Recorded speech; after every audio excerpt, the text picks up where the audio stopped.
جو عالم ربانی بھی تھے اور عالم نبی بھی تھے، انگریز نے ساری رات پٹائی کی کوڑوں سے، صبح کو ان کا سارا جسم لہولہان ہے، لیکن اللہ کے بندے کی روح نہیں نکلی۔ گرم استری اس کے بدن پہ پھیری جاتی ہے، روح نہیں نکلی۔ پھر پھانسی کے پھندے پہ چڑھاتے ہیں، جب پھانسی کے پھندے پہ آئے تو پھانسی کا پھندا اپنے گلے میں لگاتے ہیں اور مسکرا کر پھانسی کے پھندے کو چومتے ہیں۔ لوگوں نے کہا کہ پھانسی کے پھندے کو چومتے ہو، بڑے بڑے بہادر کے اوسان ختم ہو جاتے ہیں اور آپ موت کو گلے لگا رہے ہو۔ کہا میں رسول اللہ کے صحابی حضرت خبیب کی سنت کو ادا کرتا ہوں۔ رسول اللہ کے صحابی خبیب کو سولی کے پھندے پر مشرک چڑھاتے ہیں تو وجد میں آ کر کہنے لگے لست ابالی ہی نہ اقتل مسلمن علی ای شک کان للہ مصری، مجھے فکر نہیں ہے، میں اس حال میں جا رہا ہوں، کل میں توحید کو لے کر جا رہا ہوں، مجھے اپنے مذہب سے بھی پیار ہے۔ تو کہ جس طرح حضرت خبیب نے وصولی کے وقت میں مسکرا کر رسول کی سنت کو ادا کیا تھا، اس طرح نبی کا نواسا بھی مصطفیٰ کی سنت کو ادا کر رہا ہے۔ انہیں جانا انہیں مانا نہ رکھا ہے، للہ الحمد دنیا سے مسلمان گیا۔ پھر لوگوں نے پوچھا مسکراتے کیوں ہو؟ تو کہا کہ اس لیے مسکراتا مجھے اپنے وطن سے بھی محبت ہے اور مجھے اپنے دین سے بھی محبت ہے۔ میں دین کو بھی لے کر جا رہا ہوں اور وطن کا سودا کر کے نہیں جا رہا ہوں، میں وطن پہ قربانی دے کر انگریز کے سامنے جا رہا ہوں۔ پھر لوگوں نے کہا ایک بات تو بتا، تیرے جسم پر گرم استری پھیری گئی، تیری روح نہیں نکلی؟ تو آپ فرماتے نہ کوئی گل باقی رہے گا، ایک رسول اللہ کا دین حسن بن جائے گا۔ ہم سفیر و باغ میں کوئی دم کا ہے چہچہ، بلبلیں اڑ جائیں گی، سونا چمن رہ جائے گا۔ اطلس و کم خواب کے بستر پہ نازا تو کیوں ہے، اس تنے بے جان خاکی کفن رہ جائے گا۔ پھر فرمایا آگ اثر کیوں نہیں کرتی؟ تو اثر کیوں کرے جو پڑھے گا صلوات سید لولاک پر، آگ سے محفوظ اس کا تن بدن رہ جائے گا۔ واہ واہ سبحان اللہ سبحان اللہ، کیا بات ہے۔ حضرت آدم علیہ السلام کی بائیں پسلی سے حضرت حوا کو پیدا کیا گیا۔ حضرت آدم کا نکاح بھی جنت میں اور حضرت آدم کا مہر بھی جنت میں۔ رسول اللہ فرماتے لِأَنَّهُمْ خُلِقْنَا مِنْ ضَلْعٍ أَيْسَرٍ، فرماتے ہیں کہ یہ بائیں پسلی سے پیدا ہے اور بائیں پسلی یہیں سے شروع ہوتی ہے اور دل کے قریب آ کر پھر مڑ جاتی ہے۔ تو فرماتے ہیں کہ ان کے مزاج کے اندر ٹیڑھا پن ہے، ان کے مزاج کو ٹیڑھا رہنے دو اور ان کو اخلاق سے سیدھا کرو۔ اور مزاج میں ٹیڑھا پن کتنا، اگر اپنے ٹیڑھا پن آئے تو ودڑ کے سدھو کرے۔ فقیر ہو، پیر ہو، غازی ہو، فقیر ہوگا، عالم ہو، مفتی ہو، یہ گرہ مدری اگر اچھے پانچے زد متے گھڑن کے سدھا کرے۔ تو فرمایا ان کو ٹیڑھا رہنے دو اور اس سے کیا کرو، اپنے اخلاق سے سیدھا کرو۔ اور توڑنا کیا ہے؟ طلاق۔ مذہب اسلام کے اندر کوئی طلاق اچھی چیز نہیں۔ رسول اللہ فرماتے ہیں ابغض الحلال من اللہ طلاق، حلال چیزوں میں برے میں بری کوئی چیز ہے تو طلاق ہے۔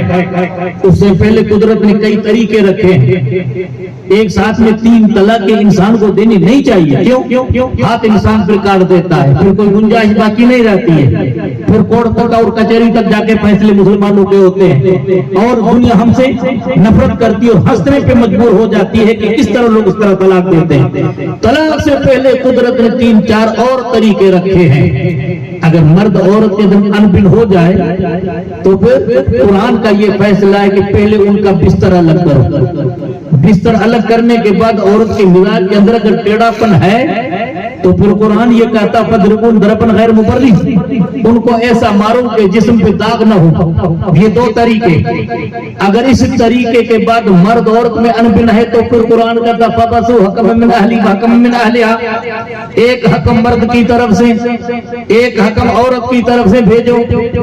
یہ تیسرا طریقہ۔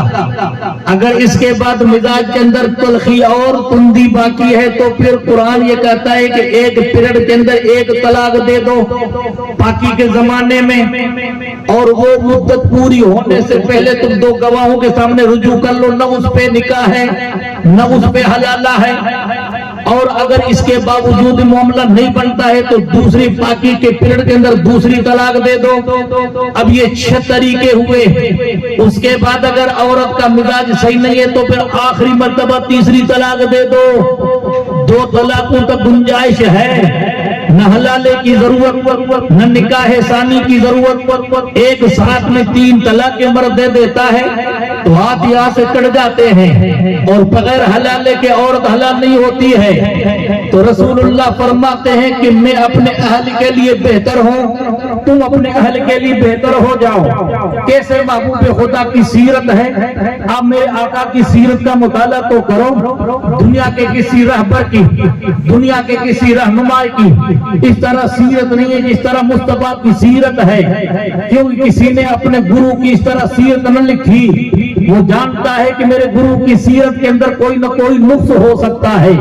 اس کا بچپنا داغ والا ہو سکتا ہے, اس کی جوانی داغ والی ہو سکتی ہے, لیکن قربان جائے آمنہ کے لال پر ان کا بچپن بھی بے مثال, ان کی جوانی بھی بے مثال, ان کی جلوت بھی بے مثال, ان کی خلوت بھی بے مثال, ان کا شفا بھی بے مثال, ان کا قہول کا زمانہ بھی بے مثال, ان کی رفتار بھی بے مثال, ان کی گفتار بھی بے مثال, ان کا طرز کلام بھی بے مثال, ان کا وضع والا چہرہ بھی بے مثال, ان کی واللیل والی زلفیں بھی بے مثال, ان کی آنکھیں ما زاغ البصر والی بے مثال, ان کا سینہ علم نشر لگ صدرک والا بے مثال, ان کا جلوہ بھی بے مثال, ان کی خلوت بھی بے مثال, ان کی ہر ادا بے مثال. اب تم پڑھو تو شاہ خوبا, تو جانے جانا ہے کتاب تیرا, نہ بن سکی ہے نہ بن سکے گا مثال تیری جواب تیرا.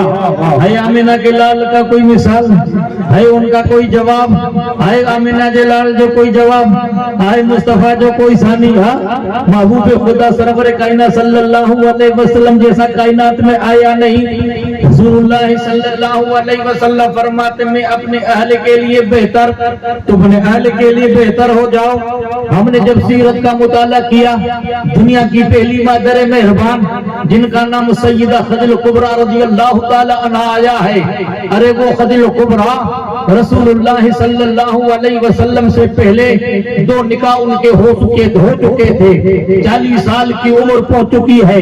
محبوب خدا کی عمر مبارک کتنی ہے؟ 25 سال کی. ابھی نبوت کا اعلان نہیں ہوا ہے.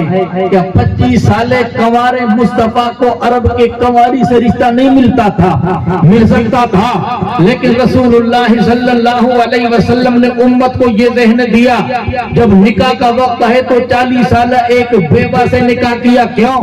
عرب کے قانون میں, عرب کی سوسائٹی کے اندر اس زمانے میں یہ اصول رواج تھا, کسی بیوہ عورت کے چہرے کو دیکھو تو نحوست ہے. تو سب سے پہلے عرب کے اس قانون کو توڑ کر امام الانبیاء تاجدار مدینہ صلی اللہ علیہ وسلم نے 40 سالہ ایک خاتون بیوہ سے رشتہ کیا. اور حضرت خدیجہ کبریٰ رضی اللہ تعالی عنہ کی جب تک ظاہری زندگی تھی تب رسول اللہ نے کسی اور عورت سے رشتہ نہیں کیا. 15 سال حضرت خدیجہ کبریٰ رضی اللہ تعالی عنہ کو گزر جاتے ہیں. محبوب خدا کی عمر مبارک 40 سال ہوتی ہے. خدیجہ کبریٰ کی عمر مبارک کمر تک بھی تقریباً 55 سال کی ہو جاتی ہے. رسول اللہ صلی اللہ علیہ وسلم نے نبوت کا اعلان کیا. اعلان نبوت کے بعد پہلی وہی قرآن کی جب محبوب خدا لے کر پہنچے تو سینہ مبارک حرکت کر رہا ہے. تو آپ نے خدیجہ کبریٰ سے مشورہ کیا کہ میرا سینہ حرکت کر رہا ہے, اتنا بوجھل کلام مجھ پہ اترا ہے, حال کیا ہوگا اللہ ہی بہتر جانے.